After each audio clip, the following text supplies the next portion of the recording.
너무 귀엽네요. 네. 자, 이 시간에 함께 우리 말씀 나누겠습니다. 오늘 주시는 말씀은 에베소서 6장 4절 말씀 함께 나눕니다. 에베소서 6장 4절의 말씀입니다.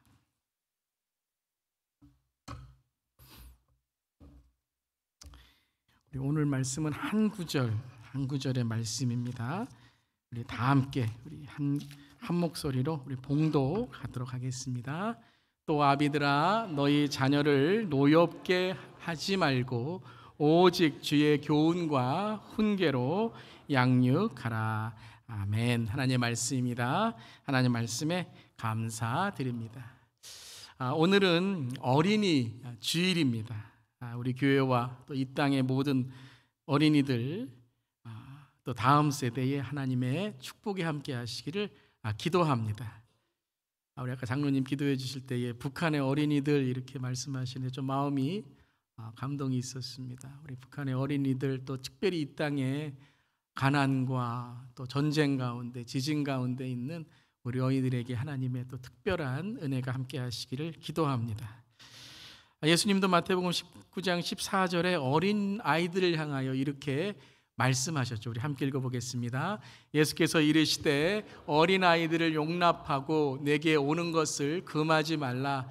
천국이 이런 사람의 것이니라 하시고 그들에게 안수하시고 거기를 떠나시니라. 어린이 또 우리 노약자 병자들 예수님의 시대에 소외받는 자들이었죠.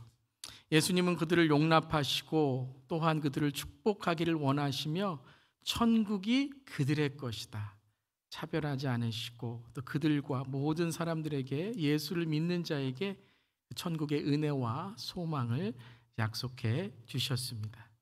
길과 진리와 생명 되신 예수님이 또 우리 삶의 은혜의 주님이신 줄 믿습니다. 예수님은 가정을 참 귀하게 여기셨습니다. 항상 부모님을 공경하셨죠. 또한 십자가의 고통 속에서도 어머니 마리아를 공양하라고 사랑하시는 제자에게 부탁도 하셨습니다. 그리고 어떤 가정이 천국의 행복한 가정인지를 비유와 가르침을 통해서 또 말씀해 주셨습니다. 성경은 우리에게 가정이 참 중요하다라고 말씀하십니다. 성경은 교회가 가정이며 가정이 교회가 되어야 된다고 말씀하십니다. 아멘. 다시 말하면 신앙의 시작은 가정이고 가정이 신앙의 텃밭이 되어야 된다라고 말씀하십니다. 한번 따라해 보시기 바랍니다. 신앙의 시작은 가정이고 가정이 신앙의 텃밭입니다. 신앙의 텃밭입니다. 예.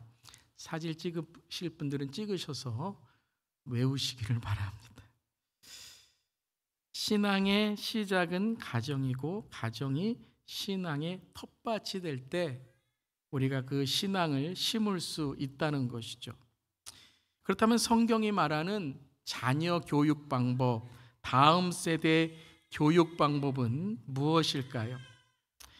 성경은 그렇게 고민스럽고 때로는 고통스럽기까지 한 우리의 삶의 이 자녀 교육에 대해서 어떻게 말씀하실까요? 자, 오늘의 에베소 6장 4절 말씀은 아마 가장 유명한 자녀 교육에 대한 말씀인데요. 때로는 이 말씀이 참 이해하기가 어려운 그런 말씀 중에 하나이기도 합니다.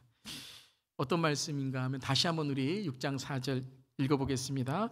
또 아비들아 너희 자녀를 노엽게 하지 말고 오직 주의 교훈과 훈계로 양육하라. 이 말씀 읽으실 때 여러분 어떤 느낌이 드시나요? 특별히 이 노엽게 하지 말라라는 단어를 들으실 때 아마 익숙하지가 않으실 겁니다.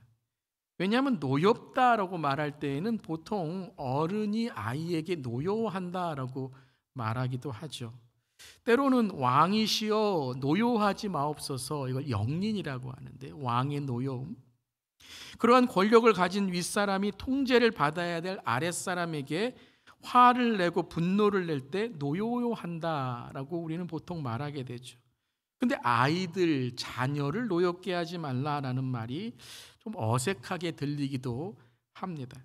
근데 이제 노여워하다라는 이제 원어의 뜻도 그렇고요. 이 원래의 뜻은 상처의 원인이 된다라는 것이죠. 누군가에게 상처를 받아 분노하고 화가 나는 상태가 노엽다라는 것이죠.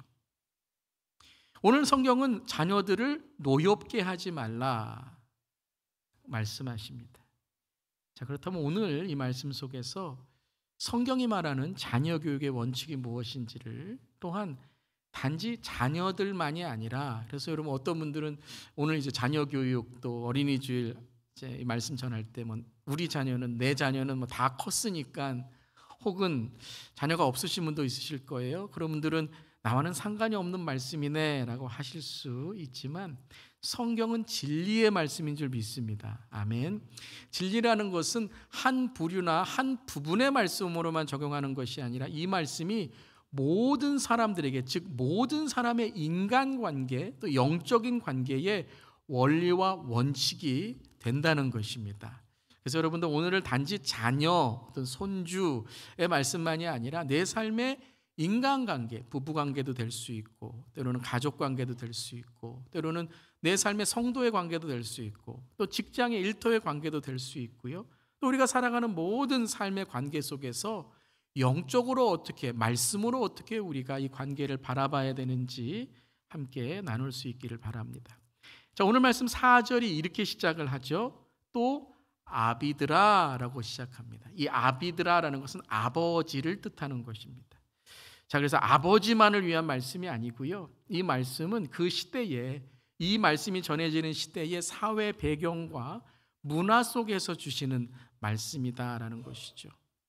당시 유대인의, 그리고 로마 사회의 법을 따르고 있는 이 시대의 문화 속에서 가정은 가부장의 가정입니다. 다시 말해서 남자 우선 사회에서 남자가 권력과 권위를 갖고 있는 바로 시대라는 것이죠. 그때 이 말씀을 통해서 경계와 경고의 말씀을 주시는 겁니다. 여자와 아이들은 소유에 불과했습니다. 그래서 아버지가 자녀를 노예로 팔 수 있는 권한을 그 사회의 통념으로 가지고 있었던 것이죠. 심지어는 어떤 문헌에서는요, 약하게 태어나거나 장애를 가지고 태어났을 때 마음에 들지 않으면 물에 던져버렸다는 그런 충격적인 글도 발견되었다라고 합니다. 이러한 시대와 사회에 성경은 단호하게 말합니다. 아비들이요, 권력자들이요, 힘이 있다고 생각하는 자들이요, 너희 자녀들을, 그리고 힘이 없다고 생각하는 자들을 노엽게 하지 말라라고 말씀하시는 거죠. 그 자녀들을, 그 백성들을, 그 사람들을 너희 소유로만 생각해서 그들을 억압하고 권력으로 짓누르지 말라, 노엽게 하지 말라라는 것이에요. 그 자녀는, 그 가정은, 그 권력은 누가 주신 것이죠? 하나님이 주신 것이다. 하나님이 너희에게 맡겨주신 것이다. 함부로 말하고 함부로 노하고 함부로 대하여서는 안 된다라는 말씀이시죠. 내가 가진 재산이나 소유로서가 아니라 그들은, 자녀들은, 어린이들은 존중이 여김을 받아야 될 한 생명체이고 독립적인 인격체라는 것이죠. 나의 이기심과 욕심과 성숙하지 못한 감정으로 대하지 말라라고 경계하시고 경고하시는 말씀이에요. 아비들아. 그 첫 번째 성경적인 원칙이 바로 이것입니다. 자녀는 너희들의 것이 아니라 누구의 것이라고요? 하나님의 것, 주님의 것이다라는 것이죠. 그래서 오늘 6절 4절 말씀을 가만히 읽어보면요, 두 단어를 지금 대조하고 있는 거죠. 너희라는 단어와 주의라는 단어입니다. 너희 자녀냐? 너희 자녀로서 노여하고 너희 자녀로서 함부로 하냐? 그렇지 않다라는 거죠. 주의 자녀이고 너희 생각과 너희의 훈계와 너희의 교훈이 아니라 누구의 교훈과 누구의 훈계와 누구의 말씀으로 양육해야 된다고요? 주의, 주님이에요. 너희가 왕이 아니라는 거예요. 너희가 그의 소유의 주인이 아니라는 거예요. 예수님이 바로 주인이시다라는 거예요. 그렇기 때문에 나의 생각으로, 나의 교훈으로, 나의 훈계로, 나의 노여움을 보여주기 위해, 나의 권력을 보여주기 위해 함부로 분노를 표출하고 그들을 그 분노의 대상으로 만들면 안 된다라는 거예요. 어떤 사회학자는 우리가 사는 시대를 분노 표출의 시대다라고 말하고 있습니다. 모든 사람이 다 화가 나 있는 것 같아요. 웃으세요? 화가 나 있는 것 같아요. 특별히 코로나 3년을 지나고 코비드 3년을 지나면서 이 팬데믹 시대에 우리 사회, 우리 시대는 때론 교회 안에서도요, 이 분노를 조절하지 못하고 이 감정이 너무 예민해지고 민감해져 있어서 노여움의 시대가 되었다라는 거죠. 조금만 뭔가 마음이 안 좋으면 아니 왜 그렇게 화가 나는지. 그래서 어떤 분이 대화를 뭐라고 말했다고요? 대놓고 화를 내는 게 대화래요. 대화하다 보면 이게 이해가 아니라 점점 목소리가 높여지고 점점 싸운다는 거예요. 그래서 어떤 남편이요, 부부싸움을 하는데 내가 이제 녹음해놓고 나중에 누가 옳은지를 그 잘잘못을 따지기 위해서 녹음을 했대요. 나중에 녹음을 들어보고 회개했다는 거잖아요. 내가 이렇게 화를 많이 냈나? 내 목소리가 왜 갑자기 올라가지? 자기가 들어봤더니 옳은 것도 아니고 이거 뭐 별것도 아니었는데 화를 내고 있다라는 것이에요. 너무 예민해졌어요. 너무 민감해졌어요. 다 자기가 옳은 듯, 자기가 뭔가 돼 있는 듯 다 노여워하고 있다는 거예요. 부부 간의 노여움, 자녀와 부모 간의 노여움, 가족 간의 노여움, 심지어는 십자가의 사랑을 믿고 주님이 우리를 희생하셔서 나도 주님을 위해 희생한다고 하는 성도와 교인 간에도 노여움의 상태로 서로를 노엽게 여기고 상처의 송곳으로 찔리고 찔러보고 째려보고 있다는 거예요. 웃으세요? 그런데 여러분, 그렇게 찌르고 째려보고 찔러보고 하니까요, 그 송곳의 끝에는 또 나를 찌르고 나를 째고 나를 째려보고 있는 거예요. 그래서 이제는요, 아무런 감정을 못 느끼는 거예요. 여러분, 상처를 계속 그곳을 찌르고 상처를 내보세요. 끝내는 어떻게 되죠? 무감각해져요. 썩어져 무감각해져요. 그래서 이제는 민감하고 예민한 사회인데 이제는 아무런 감정도 못 느끼고 회개의 마음도 들지 않는 무감각, 무관심, 무능력이 되어버렸다는 거예요. 여러분, 부모로서 아버지와 어머니가 내 자녀를 나의 것이라고 생각해서 대리 만족의 도구로 사용하면 안 되는 거예요. 내 것이라고 자녀의 미래가 아니라 나의 미래를 위해 자녀를 노후 보장의 도구로 여길 때 내 마음에 무엇이 생겨요? 노여움이 생기는 거예요. 그리고 이 노여움으로 상처의 원인이 돼서 자녀들, 손주들, 다음 세대가 원하는 미래를 위한 것이 아니라 내 노후를 위해서 너는 이렇게 해야 돼. 내 노후를 위해서 너는 이렇게 보장을 해줘야 돼. 라고 하며 그들의 상처의 원인으로 마음속에 분노와 억울함을 쌓게 만든다는 것이죠. 사랑하는 성도 여러분, 자녀는 감정의 하수구가 아닙니다. 여러분, 나의 상대방은 내가 함부로 말하고 함부로 대해서 내 감정을 쏟아붓는 하수구가 아닙니다. 여러분의 배우자는 내 삶의 모든 것을 말하더라도 받아들여 줄 수 있다라고 생각하는 감정의 하수구가 아닙니다. 부부싸움 해놓고서 풀 데가 없으니까 누구에게 풀어요? 자녀들에게. 그런데 그 감정이 도가 지나쳐서 잔소리를 퍼붓는 것이 돼버리는 거죠. 그런데 그때 말씀하십니다. 그 자녀의 마음의 노여움이 누구의 노여움이 된다고요? 하나님의 노여움이 된다는 거예요. 그래서 노여움이에요. 우리의 주인 대신 왕 대신 주님이 그 노여움을 통해 노여워하시니 우리에게는 영린 왕의 노여움이 있게 되는 것이죠. 어떤 부모님이요, 텔레비전 뉴스에서 이 자녀가 뭘 잘못하고 예의 없이 하니까 이렇게 얘기를 하더라고요. 정말 여러분 나쁜 말이죠. 내 자식 내 마음대로 하는데 누가 상관합니까? 그러고서 내 자식이라고 자식을 때려요. 마음대로 폭력을 행해요.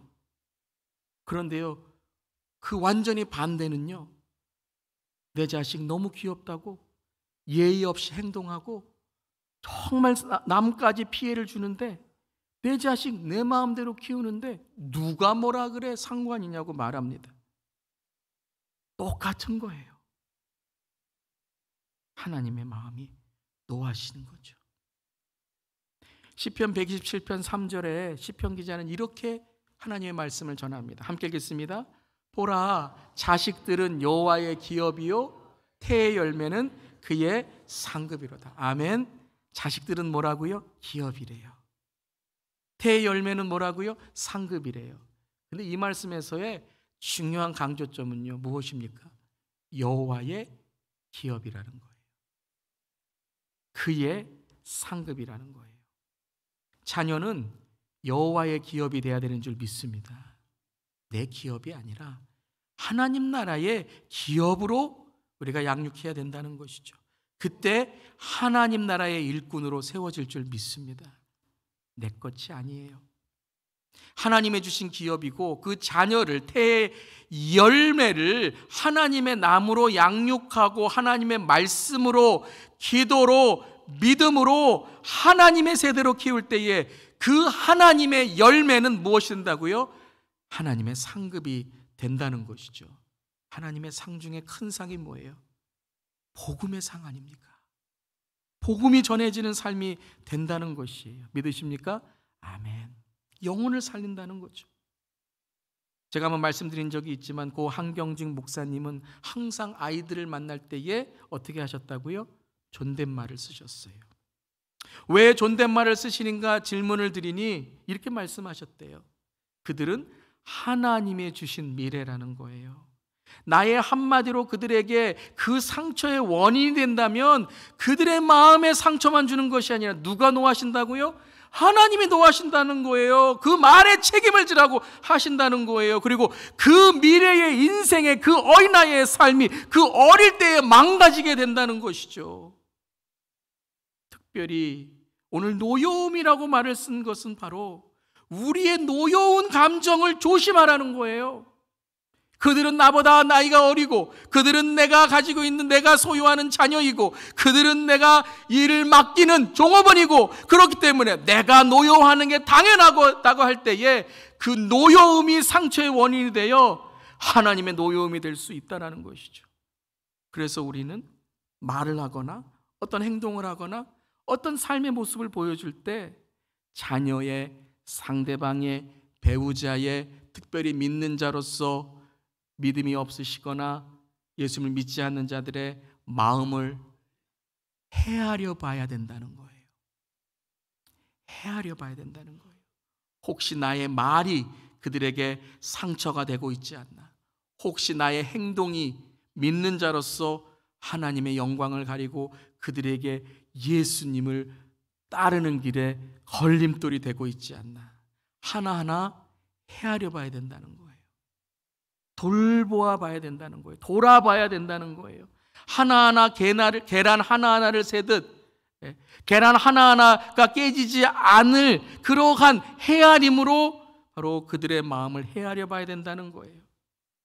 이 아프리카 가나의 전통적인 지배자들의 지팡이 위에는 계란을 쥐고 있는 손에 상징이 있다고 해요.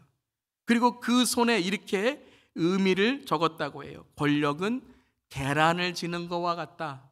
너무 꽉 쥐면 깨어질 것이고 너무 느슨하게 쥐면 떨어질 것이다.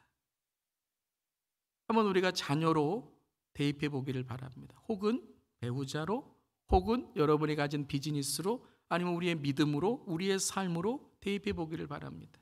자녀로 대입해 보겠습니다. 자녀 교육은, 다음 세대 교육은 하나님이 주신 계란을 쥐는 것과 같다. 너무 꽉 쥐면 내 마음대로 함부로 멋대로 하면 깨지지만 또한 너무 내 책임을 회피하고 뭐 하나님이 다 해주시니 하며 게으르고 안일해지면 그것은 떨어져 버릴 것이다. 참 힘들지요. 어떻게 해야 될지, 때로는 너무 힘든 그런 우리 자녀들의 교육, 특별히 다음 세대를 위한 마음입니다. 그렇기에 다음 세대는 선교지입니다. 아멘. 다음 세대는 선교지예요. 여러분, 선교사님들이 선교지에 갈 때 훈련을 받습니다. 무슨 훈련을 받는 줄 아세요? 그들과 동일해지는 훈련을 받습니다. 그들의 마음을 헤아려 보고 그들의 언어를 배우고 그들의 문화를 배우고, 그리고 실제적으로 그들과 함께 살 때에 어떻게 그들과 함께 할 수 있을지를 오늘 배우는 훈련을 하는 것이죠. 여러분은 자녀들, 손주들, 혹은 부부, 혹은 가족, 혹은 믿음의 그리스도인으로서 어떤 선교사 훈련을 받고 계십니까? 우리는 모두 가정의 선교사인 줄 믿습니다. 그렇다면 우리는 어떻게 그들과 함께 하나님의 선교를 전할 수 있을지 훈련 받아야 되는 것이죠. 그것이 바로 6장 4절에 두 번째 말씀하시는 겁니다. 오직 주의 교훈과 훈계로 양육하라. 근데 오늘 말씀에서 주의 교훈과 훈계로 양육하라고 말씀 이전에 이렇게 말씀하시죠. 오직. 저는 오늘 말씀을 묵상하면서 이 오직이라는 것이 이렇게 들립니다.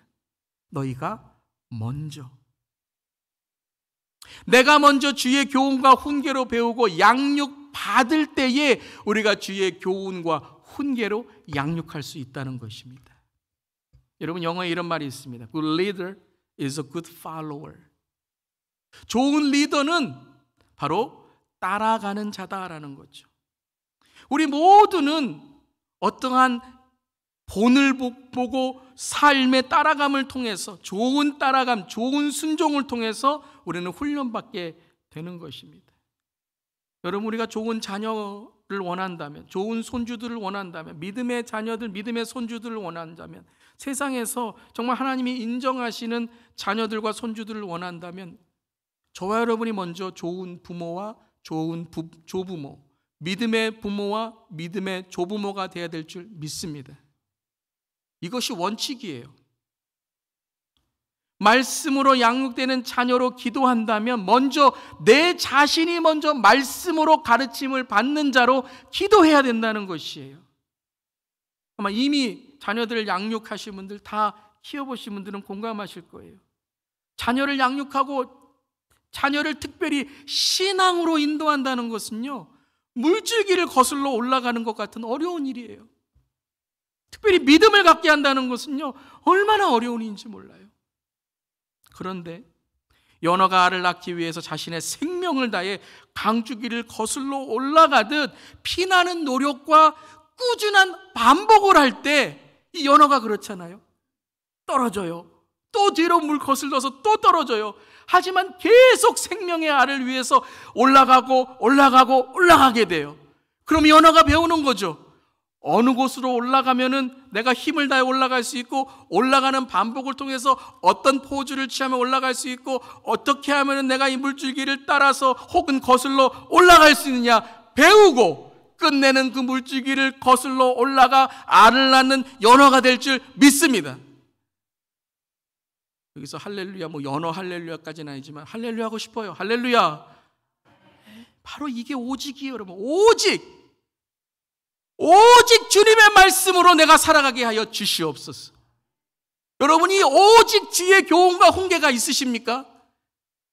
여러분과 저의 삶 속에 오직, only, this is it, 이것밖에 없습니다. 주님의 말씀과 기도, 교훈과 훈계, 주님의 말씀의 격려와 주님의 말씀의 책망만이 나의 삶과 우리의 가정과 우리의 자녀들을 바로 세울 수 있습니다. 이 고백이 있으십니까? 아니면 말지.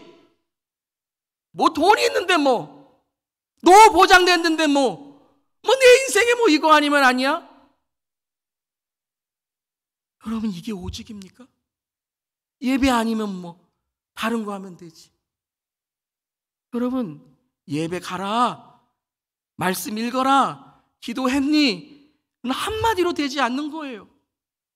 계속 하셔야 돼요, 여러분. 예배 갔니? 말씀 읽었니? 기도했니?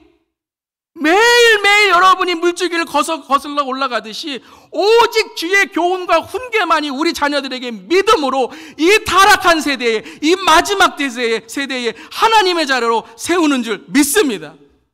오직이에요, 오직. 그 중에 제가 생각하기에, 그리고 많은 이 믿음의 가정의 상담가들이 말하는 가장 중요한 이 기준의 잣대의 오직의 한 가지가 있는데요. 그것은 바로 자녀들에게 이중 메시지를 주지 않는 거예요. 더블 스탠다드. 이게 바로 성경에 나오는 두 눈이거든요. 혼란하게 만들지 말라라는 거예요. 교회가 중요하다 해놓고, 교회 가는 것이 중요하다, 예배가 중요하다고 해놓고 주일 아침 교회 갈 시간에 부모님들은, 할아버지 할머니는 주무시고 계신 거예요. 넌 교회 가라. 딴 일을 한다거나 돈이 더 중요한 것처럼 행동하면 자녀들이 혼란한 거예요. 우리 부모님들은, 우리 할아버지 할머님들은 뭐가 진짜 중요한 거지? 기도는 중요하다고 얘기해놓고, 기도해라, 기도만이 살 길 해놓고, 교회의 기도의 시간에는 쇼핑을 하고 있고, 기도의 시간에는 딴 곳에 있고, 기도의 시간에는 커피 마시고 있고 한다면 아이들이 보는 거예요. 정말 기도가 중요한 걸까? 뭐가 중요한지 혼란이 온다는 거예요. 이중 메시지. 한국에 어떤 학생이 이렇게 대화를 하는 걸 목사님이 들으셨대요. 주일 아침에 한 아이가 친구에게 전화를 합니다. 나 정말 교회 가고 싶어. 나 지금 정말 교회 가고 싶어. 그런데 엄마는 교회 가고 나는 학원 가래. 나 정말 교회 가고 싶어. 공부가 중요하지 않다는 게 아닙니다. 공부는 뒤로 하고 성경만 필요하는 것이 아닙니다. 성경을 볼 때가 있고, 예배 드릴 때가 있고, 공부할 때가 있고, 중요한 건 뭐냐면요, 성경적인 삶을 살아가는 가정도 그렇고, 교회도 그렇고, 여러분 자신의 인생도 그렇고, 성경적인 삶으로 살아가는 분위기와 여건을 마련해 주셔야 된다는 거예요.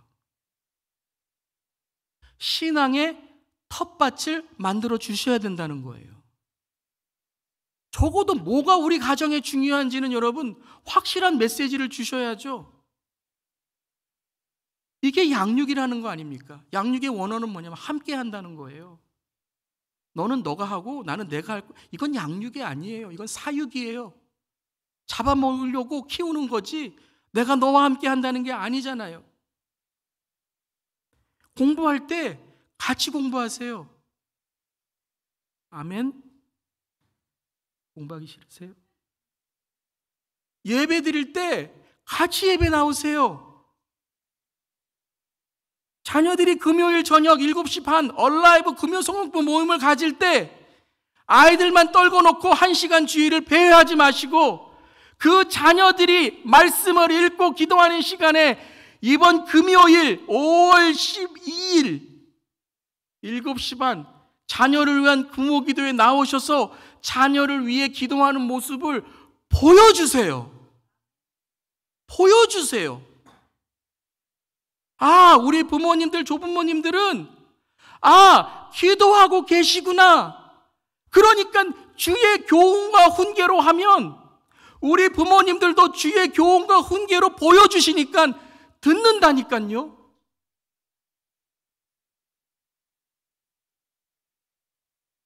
우리 어르신들, 우리 시니어 세대 어떻게 새벽 기도의 신앙을 세우셨습니까? 여러분, 저는 기도의 신앙을요, 저희 부모님의 새벽 기도를 보며 저는 기도가 중요하구나를 깨달았어요.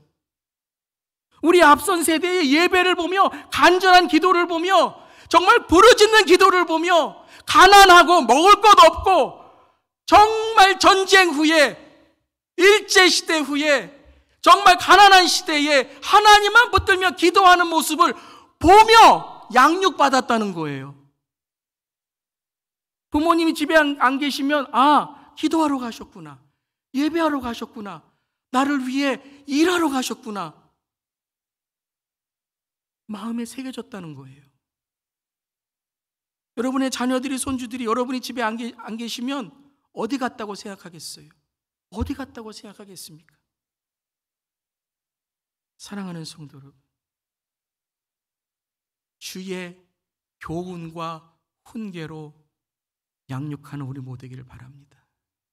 오직 그것만이 이 세대에, 이 타락한 세대에, 이 마지막 때에 우리의 자녀들을 세울 수 있는 오직 한 길인 줄 믿습니다.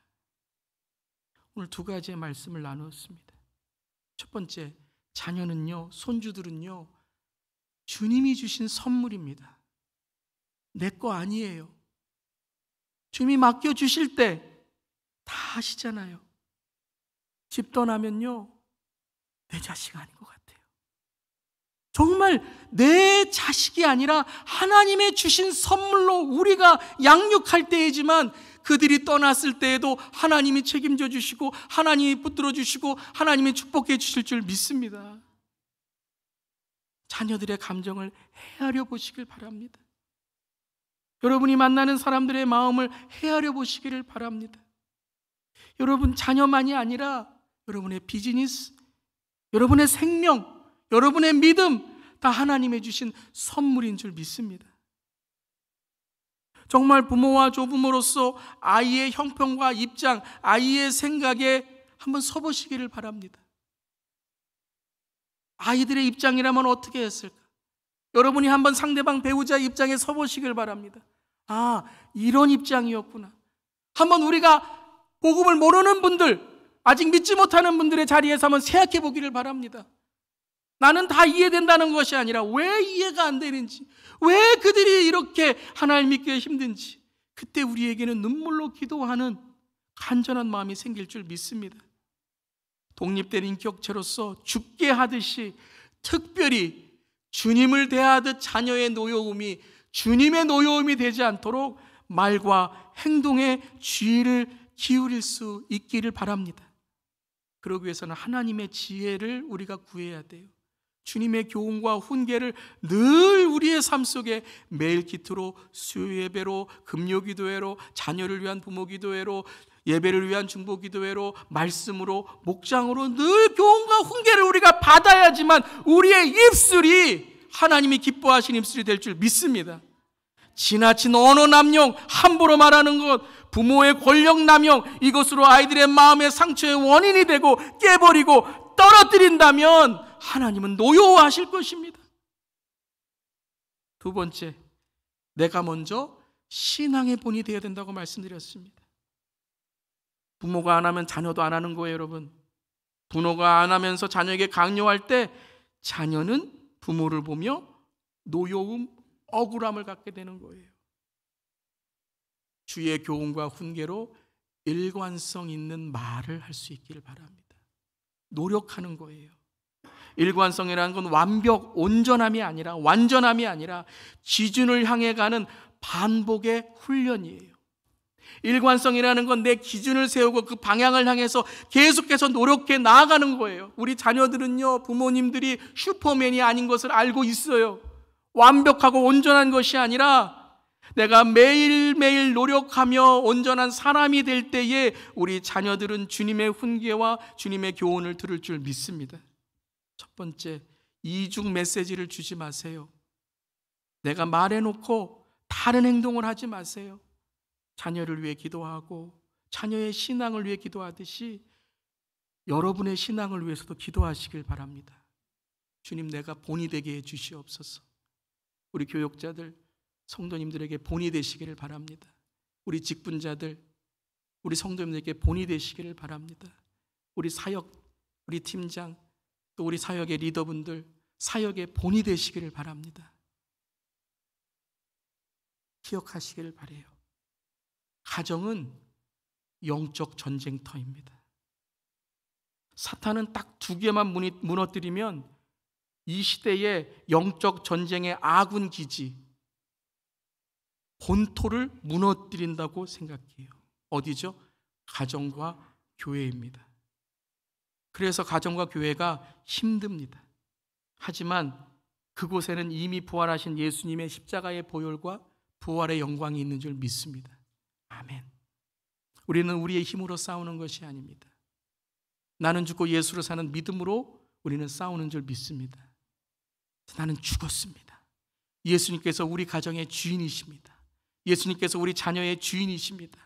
가정에서도 일터에서도 나는 죽고 예수를 사는 믿음을 고백할 때에 노여움이 아닌 놀라움을, 떨어질 낙이 아닌 즐거운 락의 락심으로 살아가는 우리 가정과 우리의 삶이 될 줄 믿습니다. 가장 어려운 일은요, 항상 가장 가치 있고 복된 일입니다. 그렇기 때문에 사탄은 우리에게 그 일을 못하게 만드는 거예요. 사랑하는 성도 여러분, 오늘도 주님께 은혜를 구합시다. 주님, 은혜를 허락해 주세요. 주님, 우리 자녀들에게 은혜를 허락해 주세요. 주님, 우리 교회에 은혜를 허락해 주세요. 제가 다음 세대 계속 목이 터지라 외치고 있지만 저의 마음은 너무 답답합니다. 저의 마음은 너무 어두워요. 왜냐하면요, 1세대의 믿음은 있고 1세대의 기도는 있고 우리가 다음 세대를 위한 비전은 있는데 중간에 연결점이 없어요. 여러분, 교회의 1.5세는 미국에 일찍 온 사람들이 1.5세가 아닙니다. 그건 그냥 우리가 말하는 1.5세대예요.